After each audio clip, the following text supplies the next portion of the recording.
For this problem number 11, so find the electric field at any point inside and outside of the solid conducting sphere with a radius capital R and a total positive charge of Q. So dito, ang gagawin natin is to find the electric field using Gauss law. Ayan. So ang sabi ng Gauss law, so para malaman mo daw yung what do you call this, yung flux. Okay? So pwede mo siyang malaman sa pamamagitan po ng pagkuha po ng total charge na meron sa isang surface or sa tinatawag nating Gaussian or closed surface. Then, i-divide lang natin siya sa permittivity constant. Again po, ito po, it represents the total charge, okay, in a closed or Gaussian. Ayan, since according nga ito sa Gauss law, no? And of course, since ang flux then is also equal to the electric field and the area, no, or the surface area, okay, so pwede nating i-relate na yung para makuha mo yung electric field, you can have the total charge enclosed in this Gaussian surface, no? So for this one, so we have this solid conducting sphere, no? So let's say meron tayo ditong solid conducting sphere having this radius R, no, capital R. So meron tayong dalawang condition. So yung una is kapag daw yung capital R or small letter r, let's say yung distance from this sphere is less than the radius of this solid conducting sphere. So nasaan yung ano na yan, yung small letter r na yan. Syempre mas maliit po yan, so somehow parang ganito siya. So let's say dito ka lang kukuha. Ayan. Okay? So ayan. However, no, yung ating yung solid conducting sphere, so yung kanyang total positive charge will be located here on the surface of this sphere. So ibig sabihin, nasa surface lang po yung ating o yung charge nitong solid conducting sphere. At wala pong charge sa loob nitong sphere na to. So that's why, so kapag halimbawa naglagay po tayo dyan ng Gaussian surface sa loob, so pero wala po siyang masasakop na charge, no? Kapag ito po yung condition natin. So that's why, okay, ang magiging electric field natin, so for this one, okay, pwede nating masabi na kapag yung distance mula doon sa center ng sphere ay nasa loob nitong solid conducting sphere na kung saan yung charge ay nasa mismong surface. So for this one, pwede natin sabihin na at this location, no? So pwede natin sabihin na yung Q enclosed o yung total charge dun sa loob ng Gaussian surface is equivalent po yan sa 0. So dahil 0 na yan, ibig sabihin yung magiging electric field niya will be also 0. So yan na po yung magiging answer natin for this one, no? So meron po siya ditong total charge na yun nga yung sinabing Q. Ayan. Okay. Ngayon, dun naman sa kabila, okay, paano kapag mas malaki naman daw yung itong distance na to from this charge kesa dun sa radius. So, ang mangyayari, so ito yung ating so ito yung radius ng sphere. Then, meron po siya yung charge. So, yung total charge. Okay. Kumbaga yung charge po, hindi po niya kasama yung space na nasa loob. So, ayan, let's say, ayan. Tapos, kukuha tayo ng tinatawag na Gaussian surface. So, yung Gaussian surface natin dito will be, okay, also a sphere, no? Actually, sphere din. Okay, yan ang magiging Gaussian surface natin. So, this will be our Gaussian surface, no? Yung mismong sphere. Ayan, at dito po tayo kukuha nung magiging natin. So, nandito yung ating R. Ayan, so itong R na ito. So, kapag daw mas malaki itong na to, itong distance na to, outside the sphere, kaysa dito sa dito sa solid conducting sphere. So, dito po, magkakaroon na po ng electric field around this solid conducting sphere. So, ibig sabihin, mayroon ka ng magiging Q enclosed, no? Magkakaroon na ng total charge sa loob ng Gaussian surface, which is equivalent po yan saan po magiging equivalent yan? Dun sa mismong Q, no? And then, if we're going to solve this problem, we're in, of course, yung ating A, no? So, kailangan kasi natin ito, no? So, we are going to have this one. EA is equal to Q enclosed, over the permittivity constant. Wherein, pwede nating masolve yung electric field by this one. Ayan. So, we have area, then, ayan. So, ang tanong ngayon, syempre, yung Q enclosed natin will be equivalent to Q. Meanwhile, yung area, saan tayo kukuha nung area natin? So, yung area natin will be, so, of course, yung formula ng sphere, using this R, itong distance na to, as the radius. So, 4 pi, R squared, then epsilon 0. So, therefore, okay, so therefore, for this one, para makuha natin electric field outside the solid conducting sphere is, we have this formula. No? So, ayan, familiar tayo dyan sa formula na yan, di ba? Yung R dito is yung distance nung, distance ng test charge mula doon sa source charge. So, kumbaga, ito yung parang pinaka-source charge natin. So, yan po yan. So, we have this formula. So, that is by means of Gauss law. So, makukuha natin yung electric field sa isang charge, no? Okay? At any point inside and outside of a certain charge, no? Okay. For our next problem, so we have this very long non-conducting cylindrical wire of radius r has a uniform charge density of lambda. Now, find the electric field at a point outside the wire and at a point inside the wire. So, meron tayong dalawang conditions dito. So, unahin muna natin yung kapag nasa labas po ng wire. Outside the wire. Okay.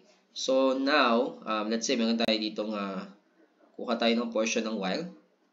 So, let's say, medyo enlarge lang natin kasi meron siyang radius daw na R, no? So,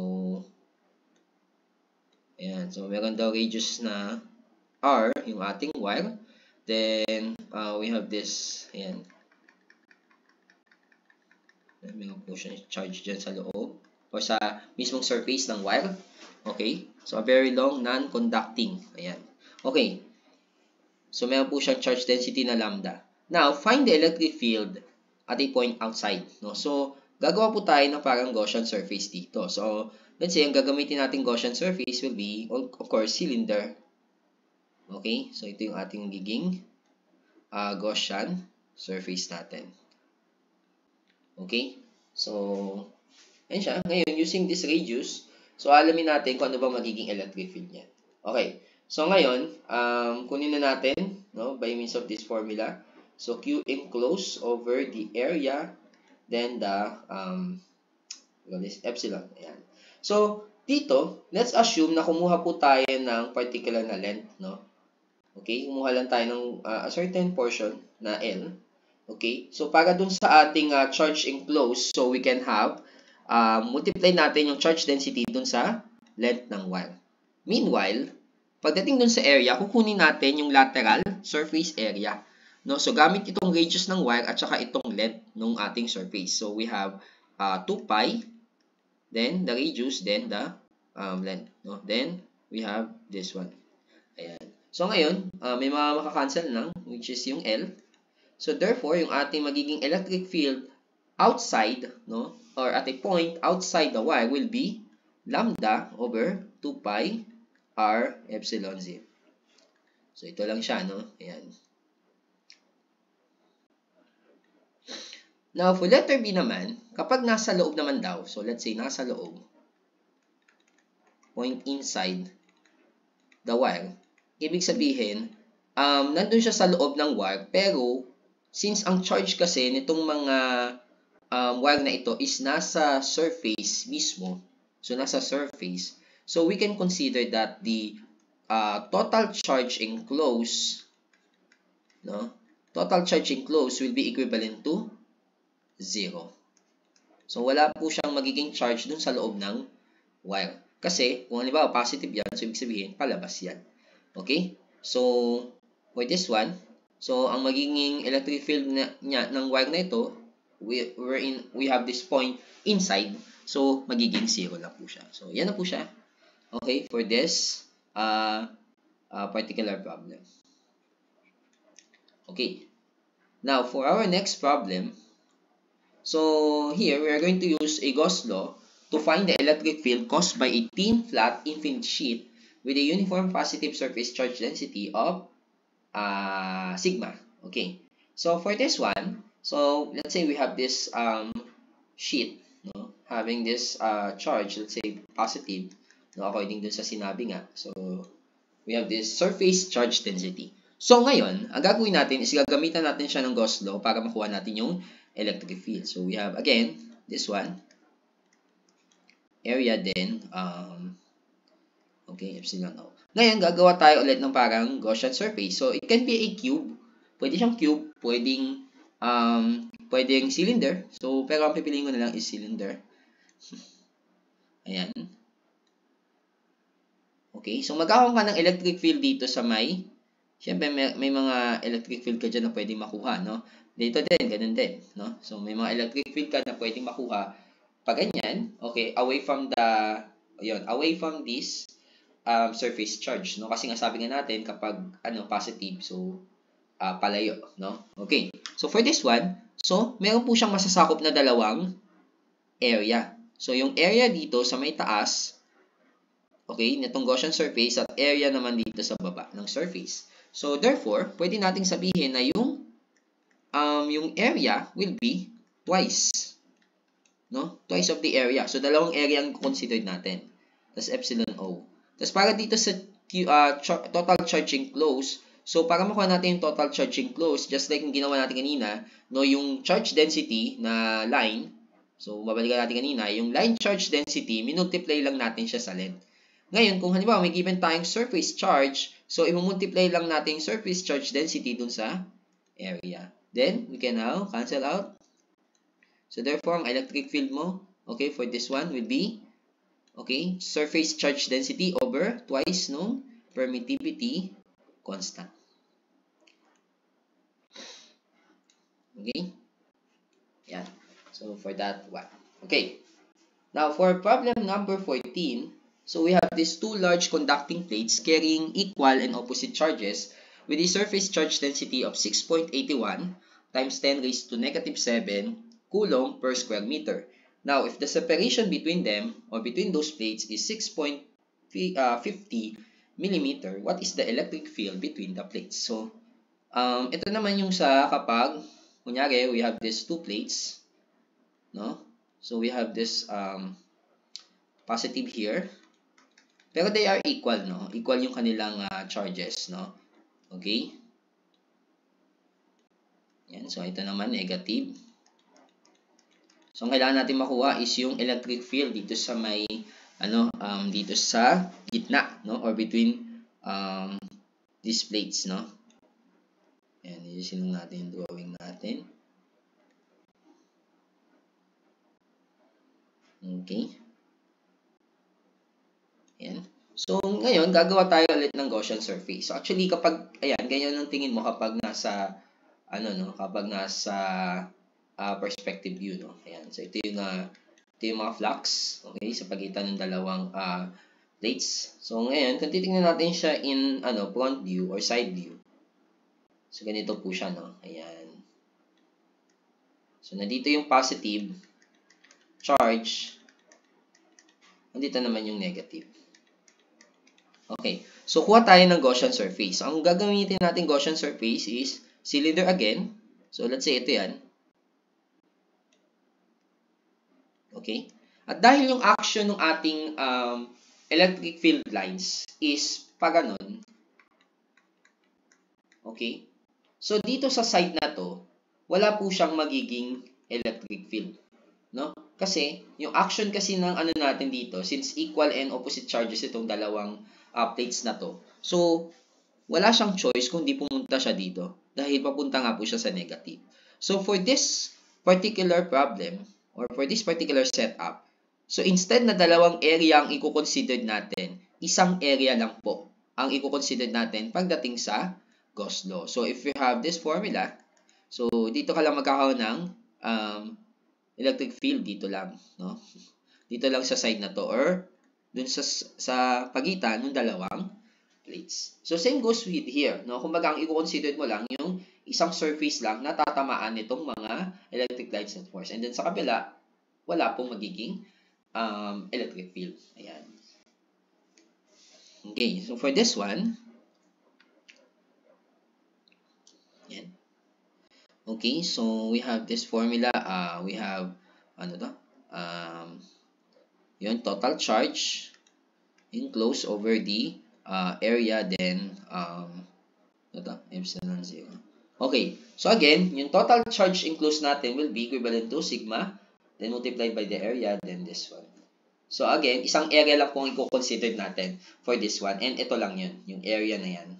Okay? So ito lang. So ngayon, cancel yung A natin, so ang matitira will be, okay, electric field is equivalent to the surface charge density over the permittivity constant. So, applicable po yan kapag ganito po yung situation natin. So, kapag po mayroong dalawang material or plates na equal and opposite ang kanilang charges. Okay? So, ngayon, gagamitin natin to para makuha natin yung hinahanap sa problem. So, all you have to do is to substitute lang po yung surface charge density. So, kapag, or kahit anong distance pala, or separation, ang meron sa dalawang charge. So, still, magkakaroon pa rin po ng electric field sa pagitan ng dalawang plates. So, magkakaroon lang po ng differences, depende po dun sa surface charge density. So, i-divide lang po natin yung given na surface charge density dun sa permittivity constant at free space. So, ang makukuha natin dyan will be, sige, calculate natin, no? So, ang sagot will be, okay. We have, okay, ang answer natin will be 7.6913 times 10 raised to 4. Then, that is, ang unit niya is Newton per Coulomb. So, yan po ang magiging answer niya. Or it can be also 76.913 times 10 raised to 3. So, anyway, yan po ang magiging electric field sa pagitan po ng dalawang conducting plates na equal and opposite ang charges.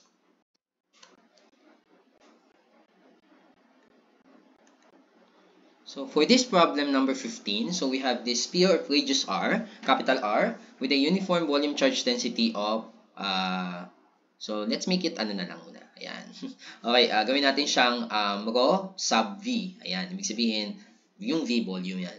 Find the electric field at a point outside the sphere and at a point inside the sphere. So, unahin muna natin yung kapag nasa labas ng sphere. So, let's say we have this this sphere having this volume charge density. So, ito meron siyang radius. Yan. Okay.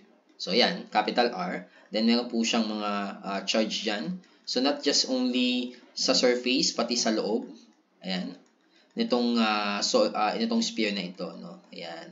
So, meron po siya diyang, ayan. Okay. Now, dahil ang una muna natin hanapin ay yung kapag nasa labas ng sphere, so mag-set tayo ng Gaussian surface, which is also a sphere, no? Pero nasa labas, ayan. Okay? So, hindi lang siya pantay, dapat symmetrical. Eh. Ayusin natin. Okay, ayusin natin. Ayan. So, let's say, kung mapaperfect natin yung bilog, ayan, assume na lang po natin na ito ay bilog. Ayan. Okay, so we're in. Meron kang particular na tawag dito, na radius sa loob. Itong Gaussian surface na to, ayan. So now, alamin natin kung ano ba ang magiging electric field kapag kunyari, ayan, kumuha ka dyan, then inalam mo ang electric field. Ayan, sa labas nitong sphere na to. Ayan. Okay, nitong solid conducting sphere. So, ang gagawin lang natin, of course, we can have this formula, no? Again, E is equal to Q enclosed over the area, then the permittivity constant. So, for this one, yung ating magiging Q enclosed, no? So, hindi po tayo magbabase dito sa charge density. Kasi ito po ay ang hinahanap na kasi nating electric field ay nasa labas na po ng sphere. Which is, ang magiging parang mangyayari dyan, dahil dito sa volume charge density, magkakaroon na po ng charge sa labas nitong sphere na ito. So, we can have this one, no? Yung total charge sa loob nitong natin will be equivalent to Q. Ayan. Tapos yung area natin ay manggagaling po dito sa arc na ito na parang magiging siya, no? Gagamitin natin siyang radius. No? So, gagawin natin radius itong arc na ito. So we can have the surface area of the sphere, which is 4 pi, then r squared. So yan ang gagawin natin for this one. So yung total charge natin, ayan, Q over, ayan, 4 pi r squared, then, ayan.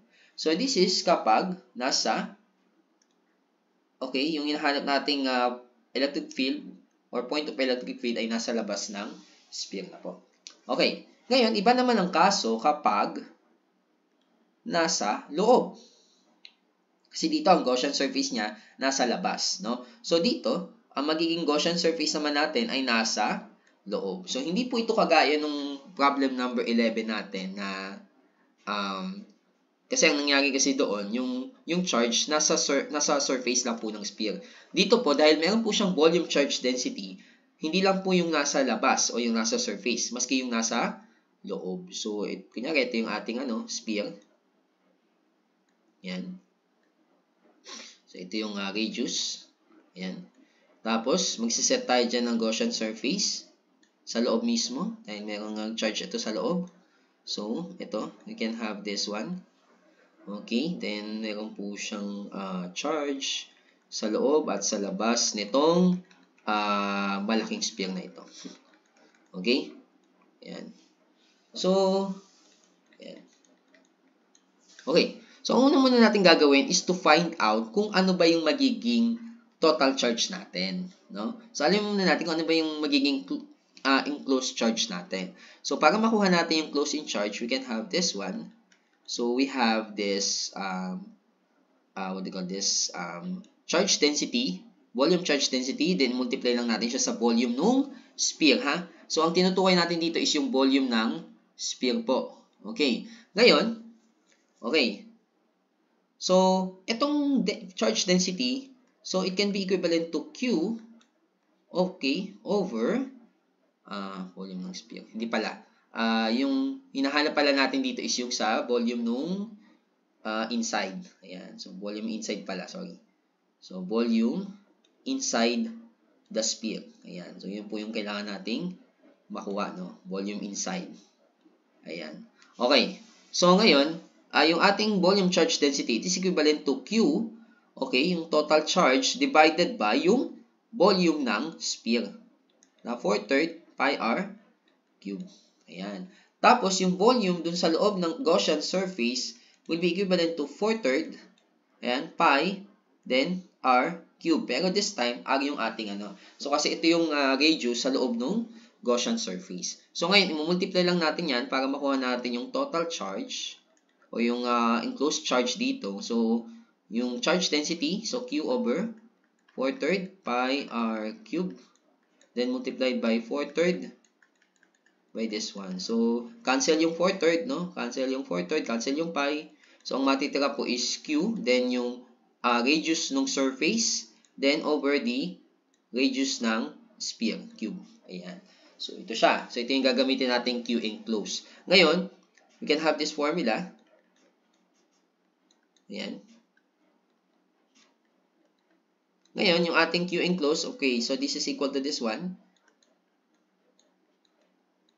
Ayan, divided by, yung gagamitin nating area is yung sa Gaussian surface, no? So, we have 4/3, surface nung Gaussian surface pa rin. Ayan, yun yung gagamitin pa rin natin. Just like yung kanina, no? 4 pi r squared pa rin ang gagamitin natin. Pero yung small letter, no?